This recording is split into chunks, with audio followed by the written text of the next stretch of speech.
Hola amigos de Eje al Día y estamos a esta hora con una invitada muy especial. Se trata de Carolina Corcho, ella es aspirante a la presidencia de la República. Carolina, gracias por estar con nosotros en Eje al Día.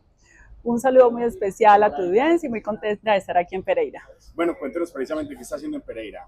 Bueno, en Pereira venimos por una invitación de la sociedad civil, de varias organizaciones sociales, a algo que se denomina charlas sanas para un país enfermo. Ahorita a las 2 de la tarde en la Universidad Tecnológica de Pereira estaremos conversando con la ciudadanía sobre las reformas, sobre las discusiones públicas en Colombia.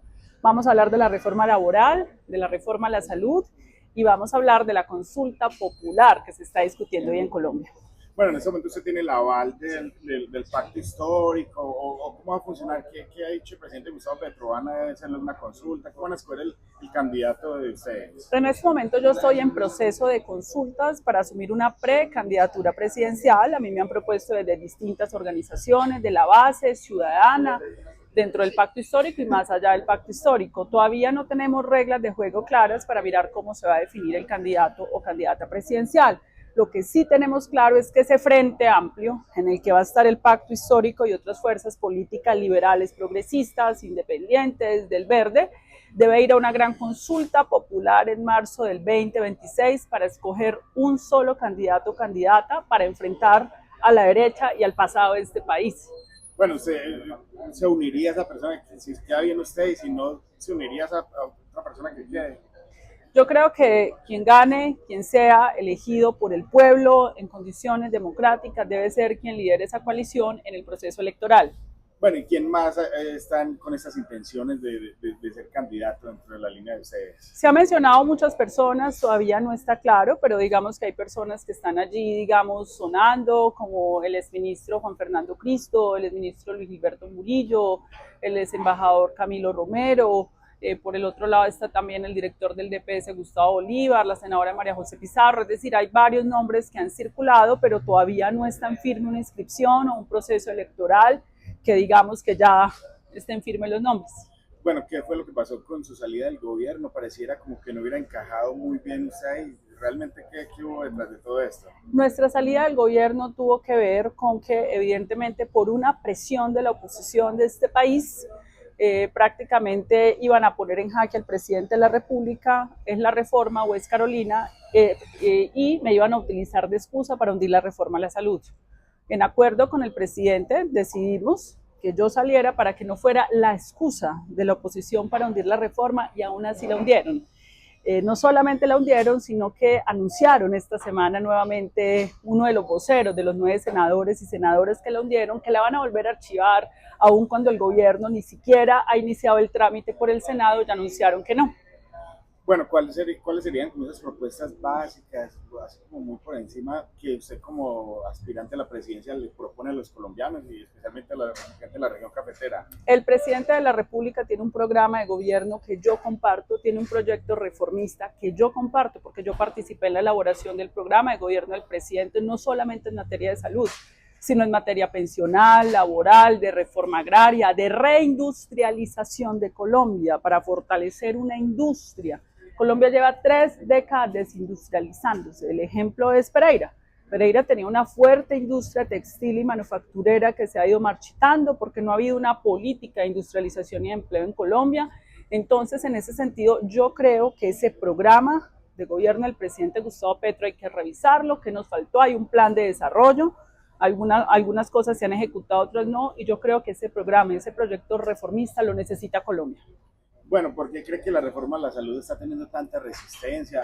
Realmente es lo que necesitamos los colombianos, esa reforma que se hace. A veces hay críticas que podría volverse como al Instituto de Seguro Social anterior, que de pronto en manos de los políticos de nuevo. ¿Tiene más bueno que malo? Lo que la oposición ha planteado sobre la reforma a la salud no son opiniones, son mentiras. Primero, no es verdad que la reforma a la salud estatice el sistema de salud. El 80% de las clínicas y proveedores del sector salud son privados. Y quienes los han quebrado son las EPS, que son las que recaudan la plata, luego se liquidan y dejan deudas que hoy son más de 25 billones de pesos. No es verdad que se esté estatizando el sistema de salud. Lo que se busca es que se pague directamente a esa clínica, a ese hospital, sin intermediarios, sin un intermediario que ha manejado a discrecionalidad y de manera privada opaca billones de pesos de los colombianos. Hoy, por lo menos de manera anticipada, los colombianos estamos entregando 95 billones de pesos a las EPS. ¿Y cómo puede ser que nos estén diciendo que no están entregando los medicamentos y ya les entregamos la plata para que hagan los contratos con los medicamentos y para que entreguen los medicamentos a los pacientes? Eso no puede seguir y eso es lo que corrige la reforma. También es falso, esto sí que es falso, que vamos a entregar los recursos de la salud alcalde y gobernadores. Falso. Por el contrario, hoy varias EPS, como ya lo hemos demostrado, son manejadas por la clase política clientelista de este país, enquistada en las juntas directivas de Ecosalud, de la nueva EPS. Esos opositores tenían asientos ahí para manejar esas platas a discrecionalidad, con aperturas de investigación por presunta corrupción y saqueo por parte de la Contraloría General de la República. Por el contrario, la reforma a la salud propone que de manera pública se entreguen y se paguen esos recursos con 2 auditorías que hoy no existen, a las clínicas y los hospitales, con un control social y un sistema de información público donde todos los colombianos veamos a dónde van esas platas. Tercer elemento, la reforma a la salud favorece a 1 millón de trabajadores y trabajadoras precarizadas y pauperizados en este país. Acá hay gente multimillonaria que no aporta trabajo ni valor agregado en el sistema de salud y son multimillonarios intermediando, haciendo negociaciones, haciendo decoradores. No, los recursos tienen que ir a remunerar justamente a los trabajadores y trabajadoras. Bueno, el tema de orden público nos preocupa. Vemos que hay muchas regiones que parece que están saliendo de las manos, como el Cauca, Catatumbo, Chocó.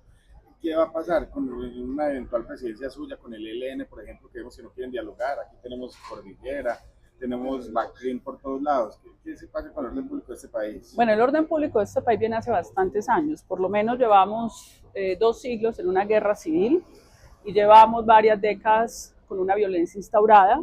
Frente a eso hay una propuesta audaz del presidente Gustavo Petro, que es una política de paz total.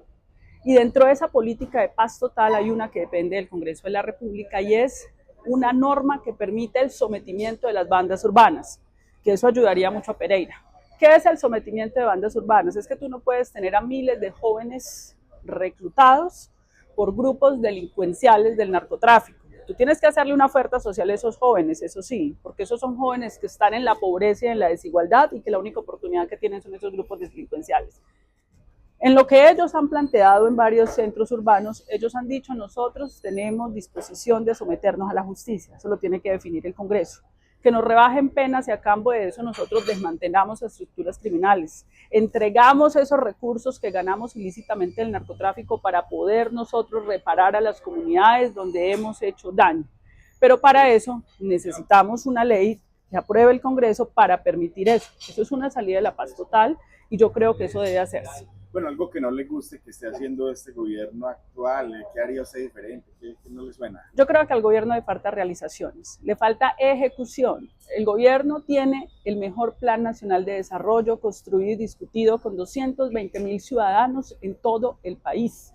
Es un plan de desarrollo que tiene vías terciarias, inversión en educación superior, inversión en programas para el control del consumo de sustancias psicoactivas, tiene entrega de tierras, que llevamos en 198.000 hectáreas entregadas, que eso no pasaba en los gobiernos anteriores. Eso debe continuar, pero eso necesita ejecución, rapidez, gerencia pública, y creo que en eso habría que mejorar. Bueno, ¿le gusta que un personaje como Benedetti esté tan arriba en la cúpula del gobierno? ¿Eso hace parte del cambio también? Mire, cada presidente tiene su estrategia. Nosotros no tenemos la misma información que tiene el presidente. Por supuesto que lo de Benedetti, a mi juicio, es un costo político muy alto, pero el presidente tendrá que demostrar entonces si su estrategia era o no era, porque él finalmente es el que se está jugando cuáles son los pasos que va a dar. ¿Le gusta esto de los consejos de ministros que están televisando? Parece a veces como un reality un poco. Pues a mí me parece que, digamos, ha habido una cultura política muy baja en el país, ha habido mucha distorsión, ha habido alguna prensa corporativa que no ha cumplido su papel, alguna, no toda prensa corporativa ha fungido de partido de la oposición y eso ha degradado mucho el debate público en Colombia.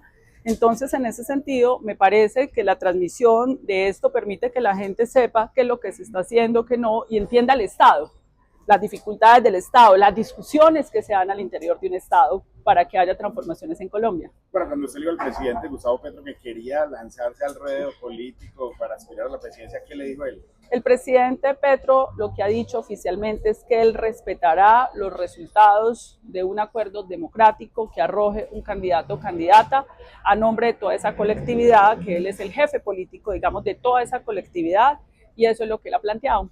Pero a usted no le dijo nada personalmente, le diga, Carolina, tal cosa. El presidente en este momento es el garante de una gran coalición que no solamente es la izquierda, sino que es una coalición que incluye diversos sectores independientes, liberales, progresistas, y él es el garante de ese proceso de unidad. Bueno, no, Carolina, gracias por estar con nosotros. En el día hay un mensaje final para la gente que nos está viendo aquí en el Eje Cafetero. El mensaje es de esperanza, pero también a la ciudadanía, invitarla a participar de la consulta popular. A mí me parece una injusticia que unos senadores y senadoras que ganan 50 millones de pesos al mes, pagados por los impuestos de los trabajadores, le nieguen de tajo la posibilidad a un trabajador y una trabajadora que gane sus horas extras, sus festivos, sus dominicales, que pueda tener un contrato a término indefinido fijo, que se formalicen las madres comunitarias, que se entregue un contrato de aprendizaje a los jóvenes del SENA y de otras instituciones como un primer empleo. Yo los invito, hayan votado o no por Gustavo Petro, a que respaldemos para que el Congreso apruebe esa reforma, y para eso hay que respaldar y acompañar la consulta popular por los trabajadores y las trabajadoras del país.